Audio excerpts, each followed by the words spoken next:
My name is Gabrielle Sinclair, and last month my ex-husband sat across from me in an interview for a mid-level management position at my company. He wore his best suit and brought 3 copies of his resume. He answered my questions professionally, explained his qualifications, asked intelligent questions about company culture. He didn't recognize me immediately. I had changed my last name back, lost weight, styled my hair differently. When recognition finally registered, his face went pale. The woman he told to act like a wife instead of a leader was now the CEO interviewing him for employment. I finished the interview professionally, thanked him for his time, said we would be in touch. We weren't. But watching him realize who held the power was worth the awkward 30 minutes. We married young. I was 26 and thought I had found a partner. His name was Derek. He worked in corporate management and earned well. I worked in operations for a logistics company and showed clear leadership potential. My managers encouraged me to pursue advancement. I was being considered for a director role. Derek seemed supportive initially. Then the promotion became real, and his support evaporated. He said the position would require longer hours, more travel. We were planning to start a family. How would that work if I was never home? I said we would figure it out together. He said there was nothing to figure out. I would decline the promotion, focus on being a good wife. Leadership roles were stressful and unfeminine. I should prioritize our home. I took the promotion anyway. Derek was furious. He said I was being selfish, choosing career over marriage. I explained I was choosing both. Many women balanced leadership and family. He said those women were different. They were aggressive, masculine, not the woman he married. He wanted a traditional wife, someone who supported his career and managed the home. I asked what about my ambitions. He said my ambition should be making him happy.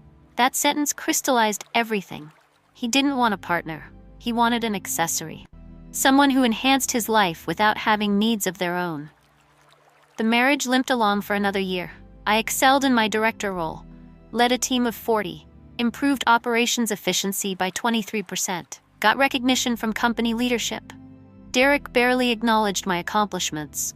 He would ask about dinner while I tried sharing work victories, complained about laundry when I worked late, made pointed comments about my female boss, said she was probably miserable at home, implied successful women paid for career with empty personal lives. The message was clear. Choose him or choose ambition. You couldn't have both. The final conversation happened on a Tuesday evening. Derek said we needed to talk seriously. He wanted children. I said I wanted children too. Eventually.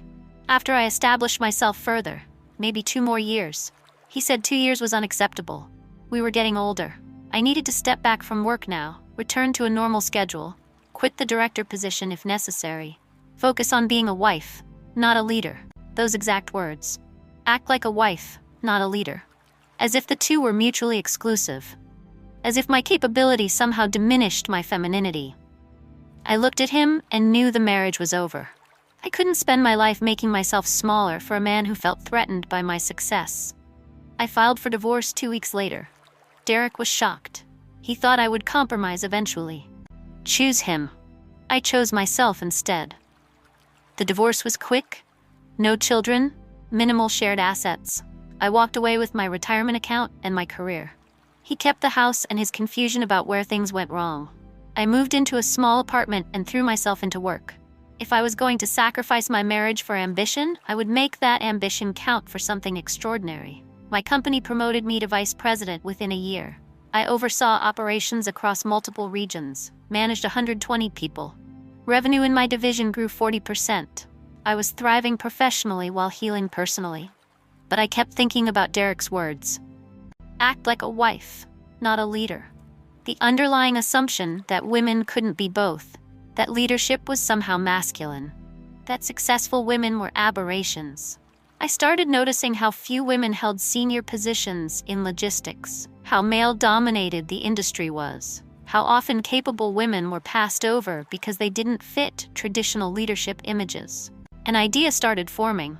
What if I built a company that actively developed female leaders, that proved women could run operations as well as anyone? I left my corporate job at 32 and started Sinclair Logistics Solutions. I had 150,000 in savings, no investors, no safety net, just a vision and relentless determination. I targeted mid-sized companies that needed logistics support but couldn't afford large corporate providers, offered customized solutions, built a team of 5 women, all talented operators who had been overlooked by traditional firms. We worked crushing hours, landed our first client through a referral, then our second, then our fifth. Revenue hit 500,000 year 1. We broke even. Barely. Don't forget to subscribe to this channel. Turn on bell notification to stay updated for more revenge stories. But we were building something. Year 2 brought growth. We hired 10 more people, deliberately recruited women for leadership roles, created mentorship programs, built a culture that valued diverse leadership styles, collaborative instead of authoritative, inclusive instead of hierarchical.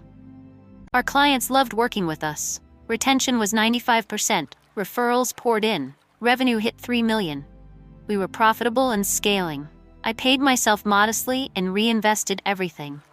This wasn't about personal wealth, it was about proving something. Women could lead, could build, could succeed without conforming to masculine leadership models. By year 5, we employed 80 people, 60% women. Men who joined discovered that female-led companies operated effectively, perhaps better than male-dominated ones. Less ego, more collaboration, better communication. Our reputation spread. We landed national contracts, opened offices in 4 cities. Revenue crossed 20 million. I hired a CFO and COO, built an executive team, delegated operations so I could focus on strategy. The company was becoming what I envisioned. Living proof that Derek's worldview was catastrophically limited. Have you ever built something powerful after someone said you couldn't lead? Share your story in the comments. Year 7 brought major expansion.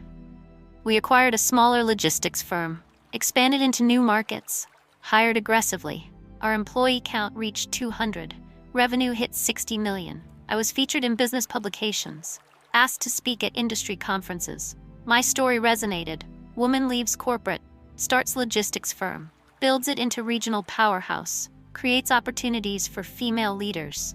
The narrative was empowering, apparently. I just thought it was overdue. The logistics industry needed disruption. Women were that disruption. I heard nothing about Derek during those years. Our lives diverged completely. I assumed he was fine, middle management somewhere, conventional career, conventional life. Then his name appeared in my interview calendar. Derek Morrison applying for operations manager position. I stared at the name. Could be coincidence. Morrison was common, but the resume listed his previous employers. Same companies I knew from our marriage, same trajectory. It was him. My ex-husband was applying to work at my company. The irony was so perfect, I almost laughed out loud. I could have delegated the interview, had HR handle it. But curiosity won. I wanted to see his face when he realized who was interviewing him. I scheduled the interview personally, 30 minutes on a Thursday afternoon. He arrived promptly, professional, prepared. I sat behind my desk as he entered. He smiled, extended his hand, started introducing himself. Then, recognition registered. The smile froze. His hand dropped. He said my name as a question. Gabrielle? I said yes. I went back to my maiden name. Please, sit down. Let's discuss the position. The interview was professionally awkward. He tried recovering, answered questions competently, but the power dynamic was unmistakable. The woman he told to act like a wife was now considering him for employment. The woman he said should prioritize his career over hers was now CEO of a $60 million company. The woman he dismissed as too ambitious was now responsible for 200 people's livelihoods. Every answer he gave reinforced the reversal. I asked about his leadership philosophy. He mentioned collaboration and supporting team success. I nodded, took notes, kept my expression neutral. At the end, he asked a question that revealed everything. He said the company had an impressive culture, very different from traditional logistics firms. Did I find it challenging building this as a female CEO? The question was patronizing, wrapped in professionalism. I smiled, said building the company was challenging for everyone involved. Gender was irrelevant to the work.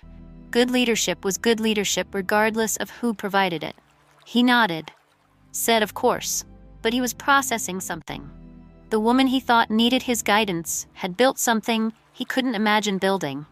That realization was satisfying. I thanked him for his time. Said we were interviewing several candidates and would reach out with a decision. He shook my hand. Said it was good to see me doing well. I said thank you. He left. I never called him back. His qualifications were adequate, but not exceptional. We hired someone else, a woman with stronger operations background. Derek sent a follow-up email 2 weeks later. Thanked me for the opportunity, said he hoped there were no hard feelings about the past, wished me continued success. I didn't respond. Hard feelings required caring. I felt nothing about Derek except distant pity. He was a person whose limitations prevented him from supporting extraordinary things. That was his loss, not mine. The company continued growing. We're approaching 300 employees now, 70% women in leadership roles. Our model works: collaborative leadership, diverse perspectives, supportive culture. We're more profitable than comparable male-dominated firms, more innovative, better retention. Every metric proves that women can lead as effectively as anyone. That Derek's worldview was based on insecurity rather than reality. Men who feel threatened by female success reveal their own inadequacy.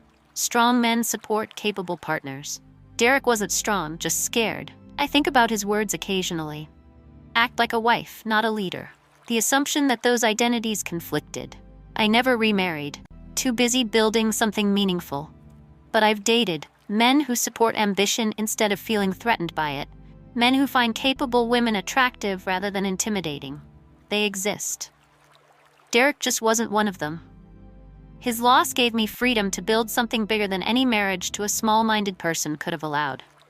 The interview with Derek wasn't revenge exactly. Revenge implies anger. I felt nothing but calm observation. He walked into my office seeking employment. I held the power to grant or deny that request. The reversal was complete without requiring cruelty. I didn't hire him because better candidates existed. Not because of our past. Professional decisions based on professional criteria. That's leadership, that's power. The kind Derek said I shouldn't pursue. The kind that now employs 200 people and generates millions in revenue annually. Poetic revenge doesn't require explanation. It just requires success so undeniable that your doubters witness it powerless. Calm power. No justification needed. Just results that speak louder than any words ever could. Thanks for watching. Don't forget to subscribe to this channel to watch more revenge and inspiring stories that will make you excited like this one. Where are you watching from? Drop your country in the comments and let us know what you think about this story. Don't forget to subscribe to this channel. Turn on bell notification to stay updated for more revenge stories.